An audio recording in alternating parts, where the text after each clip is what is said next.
스가랴서 5장을 보겠습니다. 1절 한 절을 함께 읽겠습니다. 내가 다시 눈을 던져 날아가는 두루마리가 보이더라.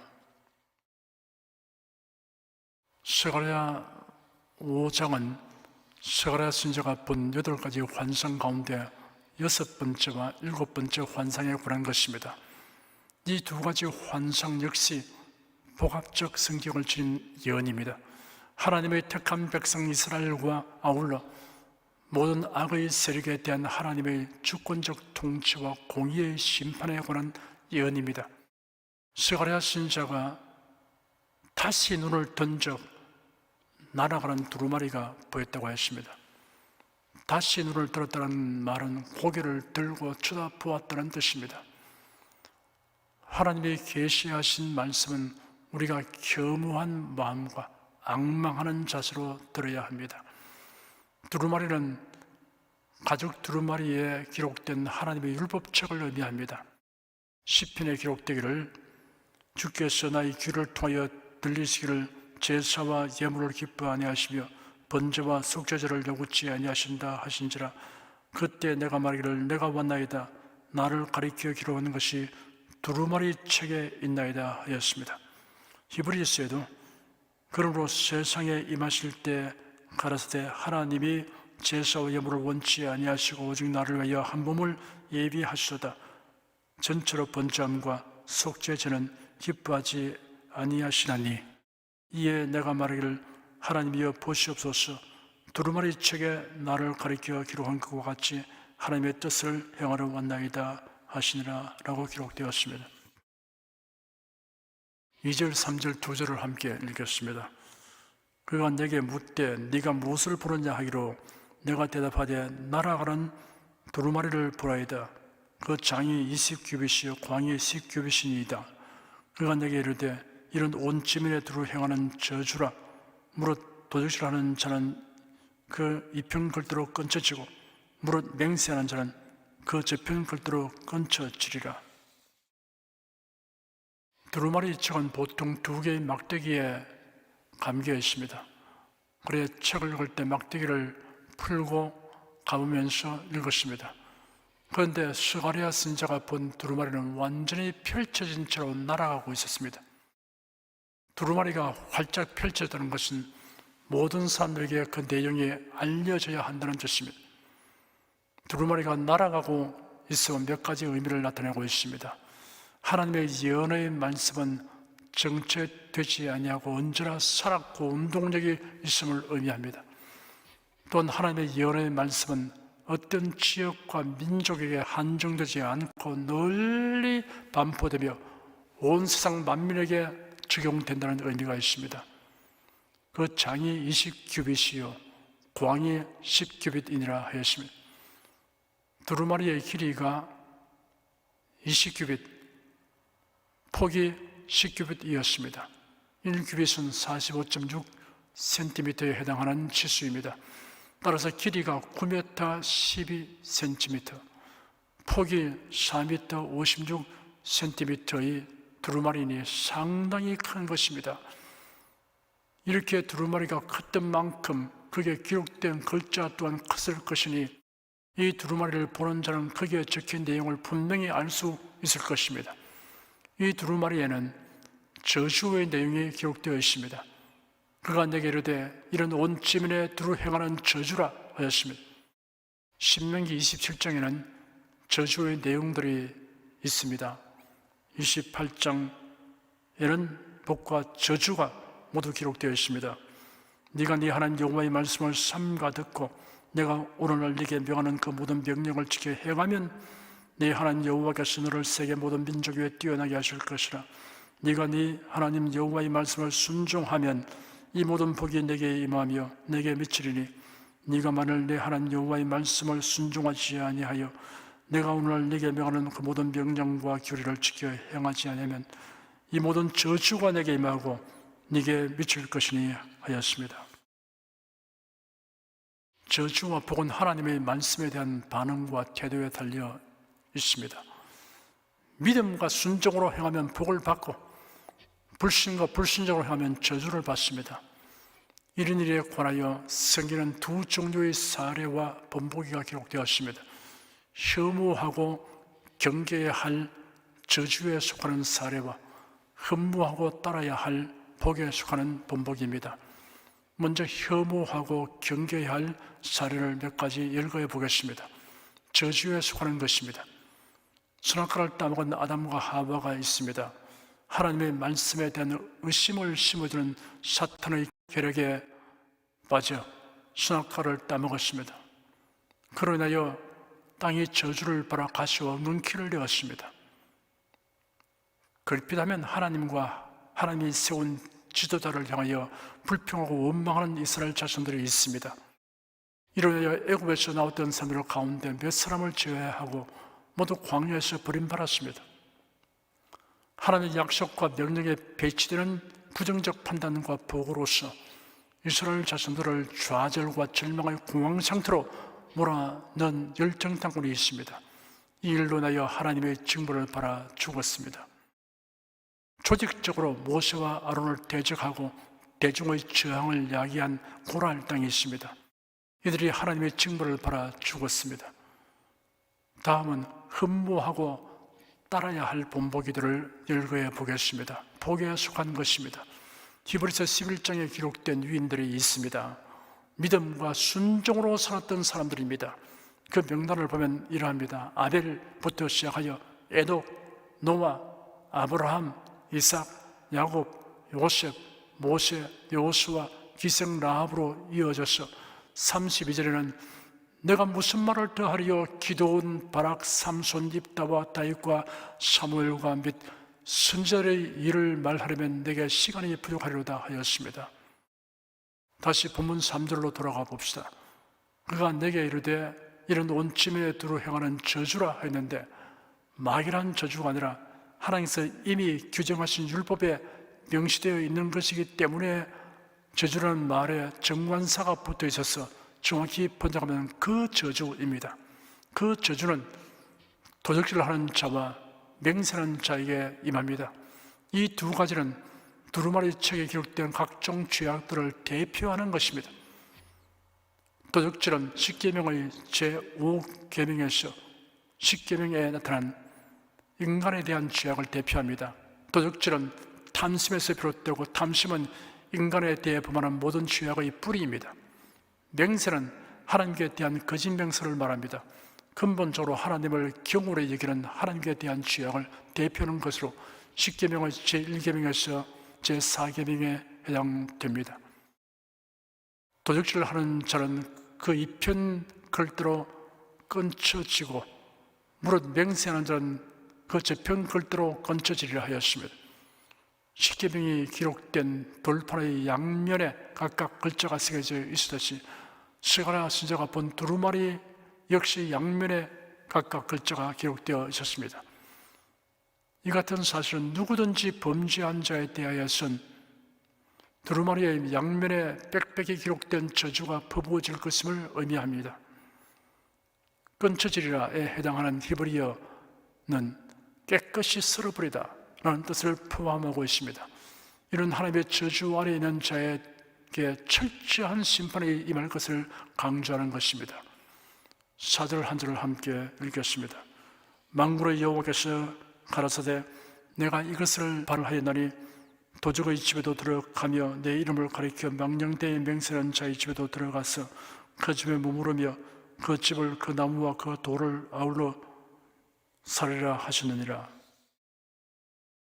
마치 이스라엘의 출애굽시 6월절 밤에 죽이는 천사가 정확히 애굽 사람들의 집에 들어간 것처럼 하나님의 저주가 범죄자의 집에 그대로 임할 것을 나타내고 있습니다. 하나님의 심판은 무차별적이 아니라 선별적입니다. 그 집을 그 나무와 그 돌을 아울러 살리라 하였습니다. 여기서 나무와 돌은 범죄자의 집을 건축하는 데 사용된 목재와 석재를 가리킵니다. 그런데 저주의 두루마리가 그 집의 건축 재료까지 모조리 불태워버린다는 것은 범죄자 자신은 물론이거니와 그의 모든 소유물마저 아무런 흔적도 남기지 않고 없어지게 할 것이라는 뜻입니다. 5절 6절 두 절을 함께 읽겠습니다. 내게 말하던 천사가 나와서 내게 이르되 너는 눈을 들어 나오는 이것이 무엇인가 보라 하기로 내가 묻되 이것이 무엇입니까? 그가 가로되 나오는 이것이 에바니라. 또 가로되 온 땅에서 그들의 모양이 이러하니라. 이제 스가랴 선지자는 천사의 인도함에 의하여 7번째 환상을 보게 됩니다. 자신의 눈앞에 펼쳐진 6번째 환상에 정신을 빼앗기고 있는 선지자로 하여금 새로운 환상의 주의를 집중하도록 만들기 위해 천사는 새롭게 스가랴의 주의를 환기시키고 있는 것입니다. 이것이 무엇이니까? 스가랴 선지자는 자신이 보고 있는 것의 이름을 몰랐기 때문이 아니라 그것이 과연 무엇을 의미하는지 알고 싶어서 이런 질문을 했을 것입니다. 천사가 대하기를 나오는 이것이 에바니라 하였습니다. 에바는 이스라엘 백성들이 곡식의 양을 측정할 때 사용하던 도구입니다. 한 에바는 10분의 1 호멜이며 약 22리터에 해당되었습니다. 이스라엘 백성들 중에는 에바의 크기를 규정한 것보다 작게 만들어서 사람을 속여 부당한 이득을 취하는 경우가 있었습니다. 따라서 여기서 이러한 에바는 이스라엘 백성이 범한 도덕질과 거짓 맹세하는 죄의 상징물이었습니다. 천사가 이것이 에바니라, 그들의 모양이 이러하니라는 것은 그들의 모습이 부정직한 에바와 같다는 뜻입니다. 우리가 경계하고 배척해야 할 것 중에 정치적, 경제적, 문화적 에바가 있습니다. 정치적인 에바는 권력을 불의하고 부정하게 행사하는 권력 남용을 의미합니다. 경제적인 에바는 부정한 방법으로 부당한 이익을 취하는 것을 의미합니다.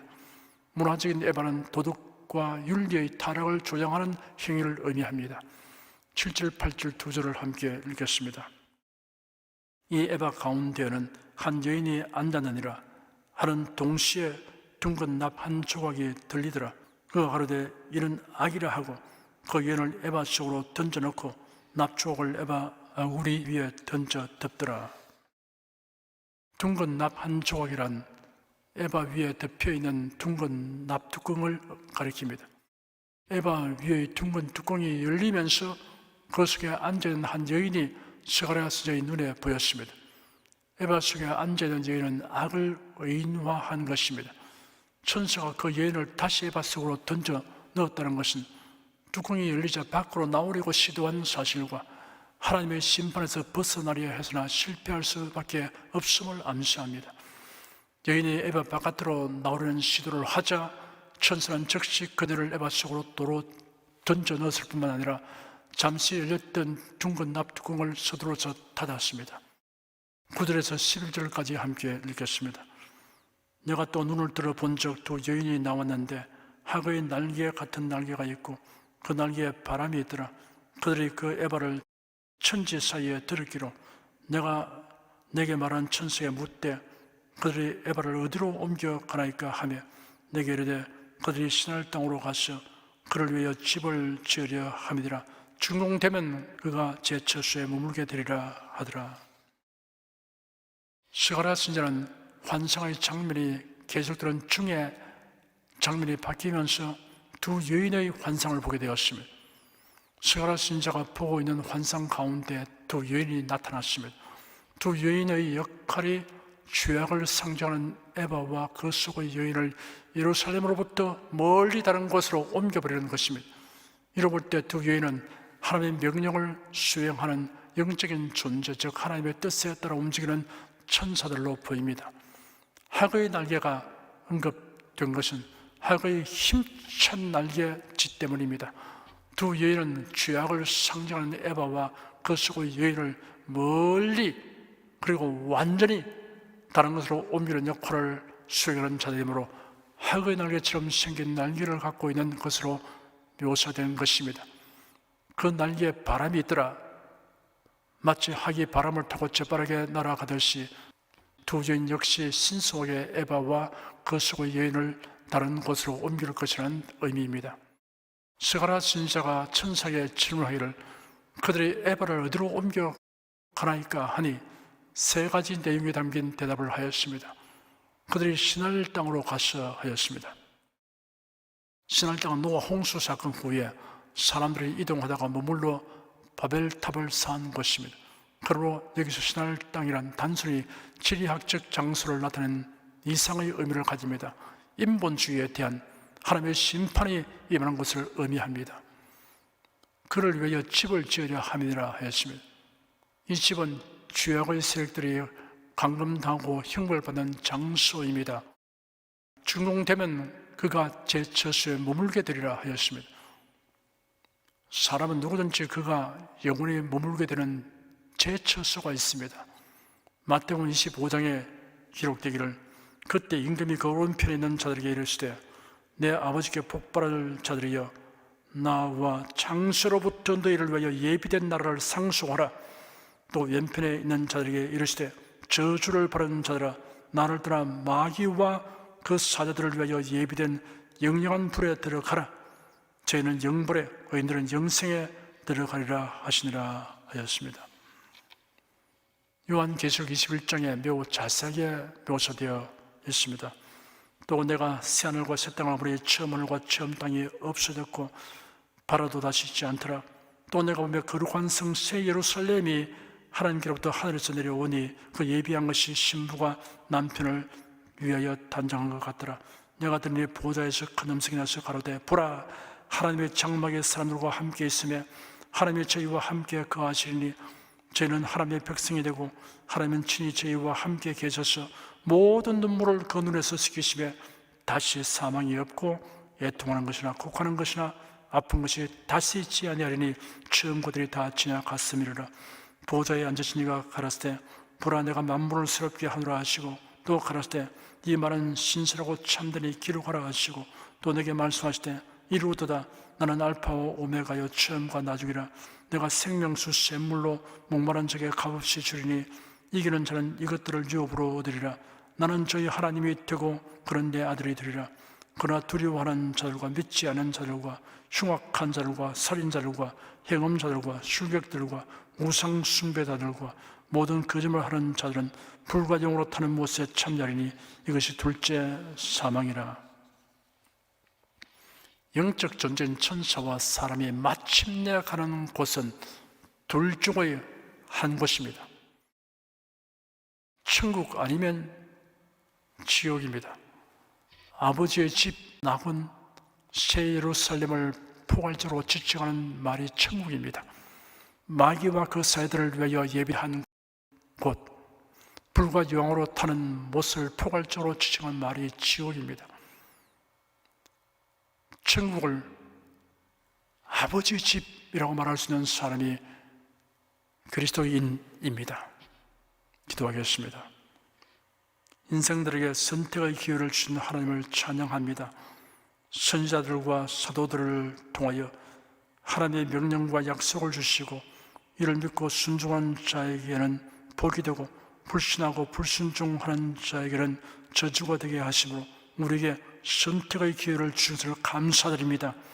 또한 하나님의 언약과 명령을 순종한 자를 위하여 아버지의 집 곧 천국을 예배하여 주셨으니 많은 사람들이 이 놀라운 은총을 누리도록 전도하는 일에 힘쓰며 살겠습니다. 주 예수 그리스도 이름으로 기도드립니다. 아멘.